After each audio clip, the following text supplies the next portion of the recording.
Bismillahirrahmanirrahim. Assalamualaikum warahmatullahi wabarakatuh. Perkenalkan, nama saya Bambang Wahyudinata, NPM 21110800016. Dalam video kali ini adalah sebagai penunjang tugas ujian tengah semester mata kuliah bimbingan dan konseling belajar dengan dosen pengampu Bunda Tri Dewantari MPD. Baiklah, langsung saja kita menuju pembahasan materi dalam video kali ini, yaitu mengenai layanan klasikal, bimbingan dan konseling belajar. Apa itu layanan klasikal, bimbingan dan konseling belajar? Layanan bimbingan klasikal adalah salah satu pelayanan dasar bimbingan yang dirancang menuntut konselor untuk melakukan kontak secara langsung dengan para peserta didik di kelas secara terjadwal. Konselor memberikan pelayanan bimbingan ini kepada peserta didik.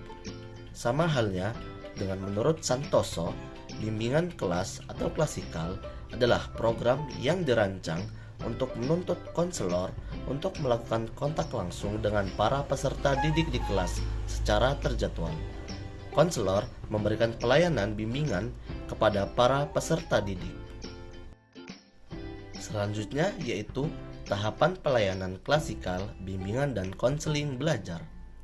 Pemberian layanan format klasikal dilakukan oleh guru BK atau konselor meliputi materi bimbingan pribadi, sosial, belajar, dan karir.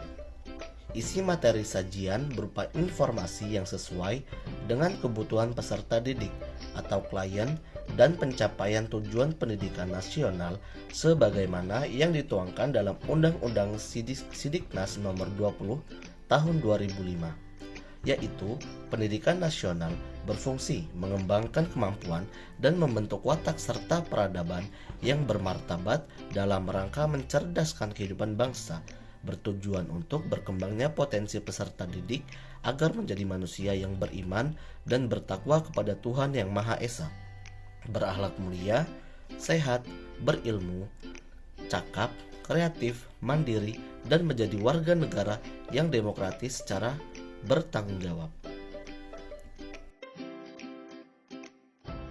Tahapan dalam pelayanan klasikal, bimbingan dan konseling juga ada 3. Yang pertama ada tahapan permulaan atau pembukaan. Pada tahapan permulaan, peserta didik melakukan review terhadap tujuannya, mencatat perkembangan dirinya, memonitor perkembangan dan dikaitkan dengan kebiasaan dalam kehidupan sehari-hari peserta didik. Selanjutnya yang kedua yaitu tahapan pertengahan atau inti. Pada tahap pertengahan, peserta didik belajar keterampilan dan strategi baru yang bermanfaat dalam kehidupannya. Selanjutnya, yang ketiga yaitu tahapan akhir atau penutup. Pada tahapan akhir, layanan format klasikal konselor harus mampu mengajak peserta didik untuk melakukan refleksi berbagai pengetahuan dalam membuat desain atas tujuan yang diinginkan.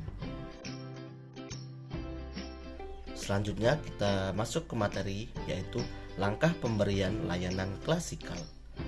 Beberapa langkah pemberian layanan format klasikal yang perlu diperhatikan adalah sebagai berikut. Yang pertama, melakukan pemahaman peserta didik dan menemukan kecenderungan kebutuhan layanan. Yang kedua, memilih metode dan teknik yang sesuai untuk pemberian layanan format klasikal berdasarkan materi layanan.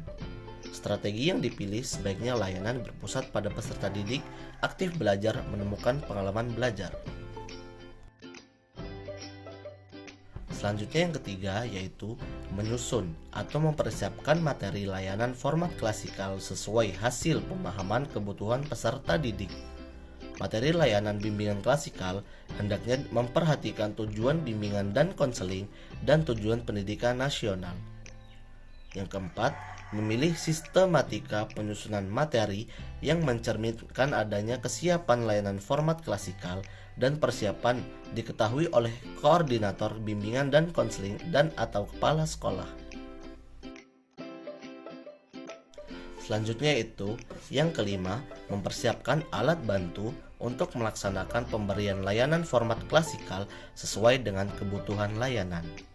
Yang keenam, melakukan evaluasi pemberian layanan format klasikal perlu dilakukan untuk mengetahui bagaimana proses, tepat tidaknya layanan yang diberikan dan perkembangan sikap dan perilaku atau tingkat ketercapaian tugas-tugas perkembangan.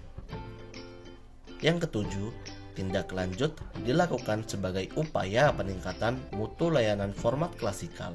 Kegiatan tindak lanjut senantiasa mendasarkan pada hasil evaluasi kegiatan yang dilaksanakan. Nah, itulah tadi materi dasar dalam materi kali ini. Selanjutnya kita akan masuk ke dalam pembahasan materi yang akan dibahas, yaitu mengenai perencanaan karir di masa depan.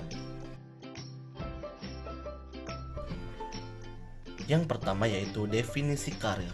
Definisi karir diungkap oleh Tolbert yang dikutip oleh Marinho, yaitu bahwa karir merupakan sekuensi okupasi-okupasi di mana seseorang ikut serta di dalamnya. Beberapa orang mungkin tetap dalam okupasi yang sama sepanjang tahap-tahap kehidupannya. Selanjutnya yaitu definisi kematangan karir. Kematangan karir pada hakikatnya merupakan gambaran kesesuaian antara individu dengan pekerjaannya, serta dinamikanya dalam pembuatan keputusan pilihan pekerjaan.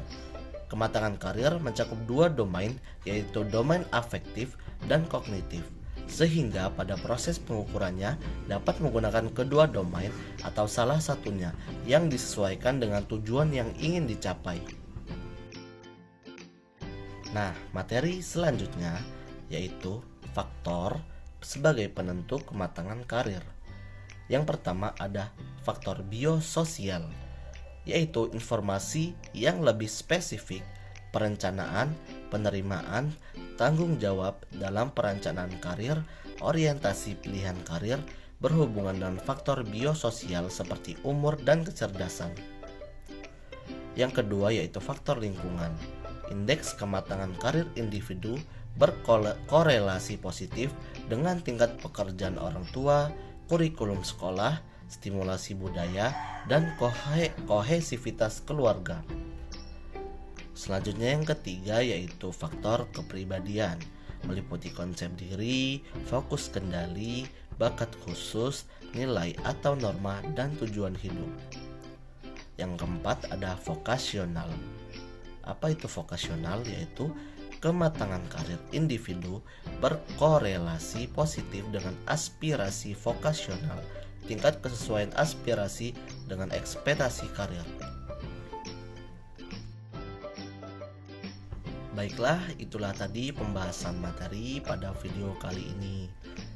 Lebih kurangnya saya mohon maaf, kepada Allah saya mohon ampun. Saya akhiri, semoga video kali ini dapat diterima dan diamalkan oleh semua yang menonton video ini. Terima kasih, billahi taufik wal hidayah. Wassalamualaikum warahmatullahi wabarakatuh.